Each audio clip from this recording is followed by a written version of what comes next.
Hello class fifth subject GK. आज हम next chapter के साथ आगे बढ़ रहे हैं और आपका नेक्स्ट चैप्टर है। हमने लास्ट चैप्टर कौन सा पढ़ा था? जर्नी। चैप्टर 12 था। आज का चैप्टर है चैप्टर 13। चैप्टर नेम है साइंस नॉलेज। अब सब्जेक्ट तो आपका जीके है। अब आप कहेंगे कि मैम जीके में भी साइंस कहाँ से आ गया? बेटा जीके जनरल नॉलेज है ना। जनरल नॉलेज मतलब हमें हर चीज के बारे में छोटी छोटी बातें पता होनी चाहिए। वो सारी चीजें हम जीके में पढ़ते हैं, चाहे वो साइंस हो, मैथ हो, रीजनिंग हो, कुछ भी जनरल नॉलेज है, सामान्य जानकारियां। ठीक है, साइंस के बारे में आज आप पढ़ते हैं। फर्स्ट क्वेश्चन है आपका, why do birds sitting on an electric wire do not get a shock? आपने देखा होगा कि पक्षी जो होते हैं वो इलेक्ट्रिक वायर पे बैठे रहते हैं और उनको तब भी करंट नहीं लगता, शॉक नहीं लगता है, जबकि हम अगर वही वायर पकड़ ले तो धर धर और हमारी कहानी खत्म। लेकिन पक्षियों के ऊपर क्यों शॉक नहीं लगता है? क्या उनको इलेक्ट्रिक करंट नहीं लगता है? इसका सवाल का जवाब है, a bird while sitting on a wire has both its feet on the same wire.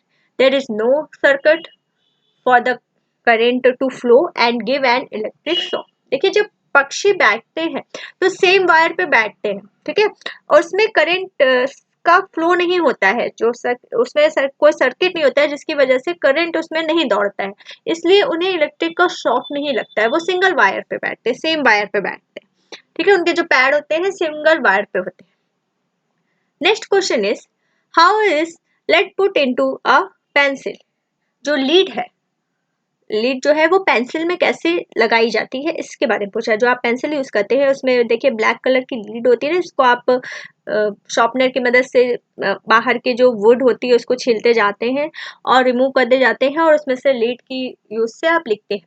तो वो आखिर पेंसिल में लगाई कैसे जाती है? कभी आपने ध्यान से देखा हो या कभी आपने पेंसिल को तोड़ा हो, बीच से ब्रेक किया हो, तो आप नोटिस करेंगे कि पेंसिल में दो पार्ट होते हैं, वुड के, लकड़ी के दो पार्ट होते हैं, उस पार्ट के बीच में ही लीड लगी होती है।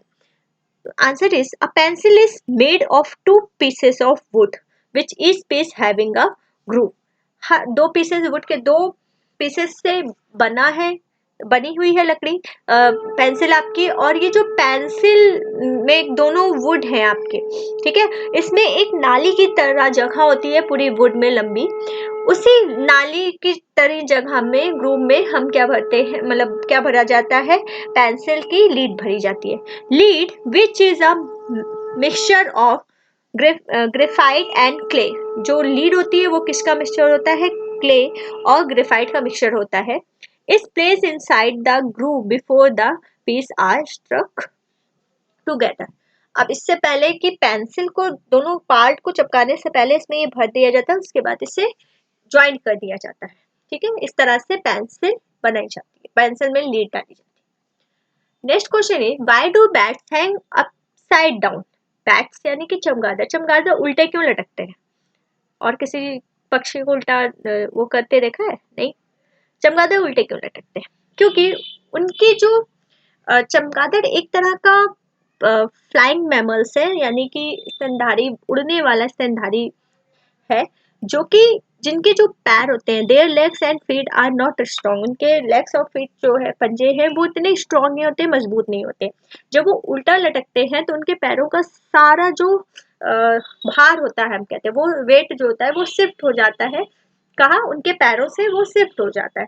तो वही दिया है, bats are the only flying mammals, their legs and feet are not strong, by hanging side down their weight get shifted from their legs to the body. उनका जो वेट है, लेग्स का जो वेट है वो शिफ्ट हो जा रहा है कहाँ? बॉडी पे। Next question is, what is the difference between iron and steel? Iron और स्टील के बीच में क्या डिफरेंस है, क्या फर्क होता है? हम कैसे दोनों में डिफरेंस कर सकते हैं, किसमें? आयरन में और स्टील में। आयरन इज एंड, यहाँ देखिए लिखा है एंड, ये डी हटा दीजिए, ये गलत है, ठीक है, बाय मिस्टेक टाइपिंग हो गई है D. Iron is an element और a simple chemical substance that can not be split further. Iron एक ऐसा एलिमेंट है और सिंपल केमिकल सब्सटेंस से बना होता है जिसे आगे स्प्लिट नहीं किया जा सकता है, यानी तोड़ा नहीं जा सकता है। जबकि स्टील, यहाँ पे आप एक वर्ड यूज कर सकते हैं वेयर एस, अगर आप चाहें तो। क्या वर्ड है?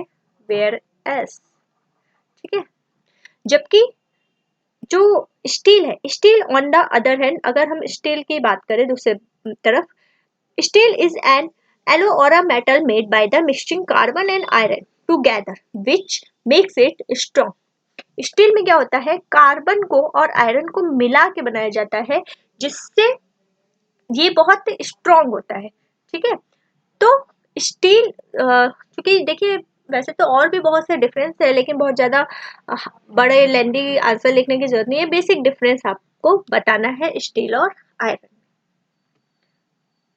ठीक है, next question is how do you know the taste of your favourite dish. हम कुछ भी खाते हैं तो हम उसके टेस्ट को कैसे पहचान लेते हैं, हम कैसे उसे फाइंड आउट कर लेते हैं कि हाँ ये वही है जो मुझे पसंद है। मतलब फाइनली आप ये जानिए कि कैसे हम किसी भी डिश का टेस्ट समझते हैं। ह्यूमंस, तो answer is humans are provided with the taste buds which are about 10,000 in numbers and spread all over the mouth।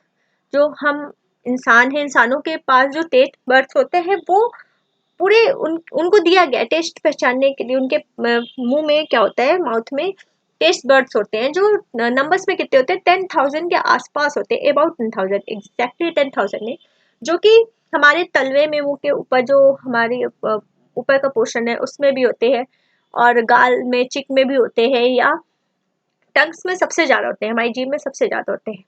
ठीक है, तो इसलिए लिखा हुआ है most of them are on the tongues but some are inside the cheek, some on the roof of the mouth and some even on the lips, और कुछ हमारे लिप्स पे भी होते हैं। This taste buds help us to identify different test.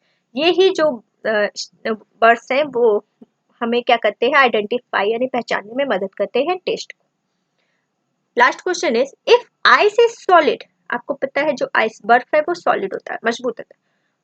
Solid water, मजबूत water है, मतलब वाटर का जो ठोस पोर्शन, मतलब वाटर का जो थिक वाटर को हम कह सकते हैं ना, वाटर से ही तो आइस बनता है, तो जो उसका ठोस पोर्शन है उसको हम आइस कहते हैं।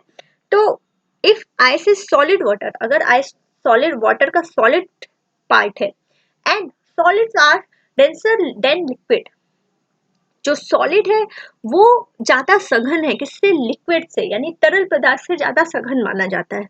तो why do ice cube float in the glass of the water. जब हम एक ग्लास पानी बनाए, एक ग्लास पानी हमने लिया, ये समझ लीजिए मेरा ग्लास, बहुत ही सुंदर मेरी क्या है, ड्राइंग है। ठीक है, ये पानी है, इसमें पानी भरा है, भैया ग्लास के बाहर पानी मत जाओ।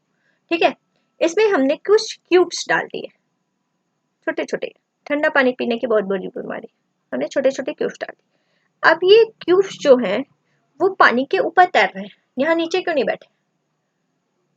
क्यूब्स है, सॉलिड है, वाटर से, ठीक है, वाटर लिक्विड है, क्यूब्स हमारा सॉलिड है, वाटर का ही जो दूसरा रूप है वो सॉलिड क्यूब्स है, आइस क्यूब्स। तो ये नीचे क्यों नहीं बैठते हैं, ये ऊपर क्यों तैरते रहते हैं, ये क्वेश्चन है हमारा। ठीक है, तो देखिए answer is water is heavier as a liquid than as a solid. जो वाटर तरल पदार्थ है वो सॉलिड से ज्यादा भारी या स्ट्रॉन्ग हैवी हो जाता है किस फॉर्म में, लिक्विड के फॉर्म में। The water participate spread water particles spread out when frozen making ice lighten than the liquid water। जब वाटर को हम फ्रोजन यानी कि फ्रीज करते हैं, यानी कि जमा देते हैं, ठंडा हो जाता है, ठंड होके वो क्या बन जाता है, वो बर्फ बन जाता है। ठीक है, तो जो वाटर के पार्टिकल्स है वो फैल जाते हैं और वो क्या लाइट लाइट हो जाते हैं, हल्के हो जाते हैं, किस फॉर्म में, आइस के फॉर्म में। ठीक है, आइस के फॉर्म में वो बहुत हल्के हो जाते हैं, इसलिए इसकी वजह से क्या हो जाता है, जो क्यूब्स है ना, इसका वेट वाटर के वेट से कम होता है। दिखने में तो सॉलिड है लेकिन वेट के पॉइंट ऑफ व्यू से वाटर का वेट ज्यादा होगा आइस के क्यूब से। ठीक है, इसलिए this make ice cube float on water. इसकी वजह से क्या होता है, आइस क्यूब जो होता है वो वाटर पे ऊपर तैरने लगता है। ठीक है, तो ये हमारा चैप्टर था, इस पे कुछ क्वेश्चन थे जिसके आंसर मैंने एक्सप्लेन कर दिए हैं। और आज के लिए थैंक यू क्लास, फिर मिलते हैं नेक्स्ट क्लास।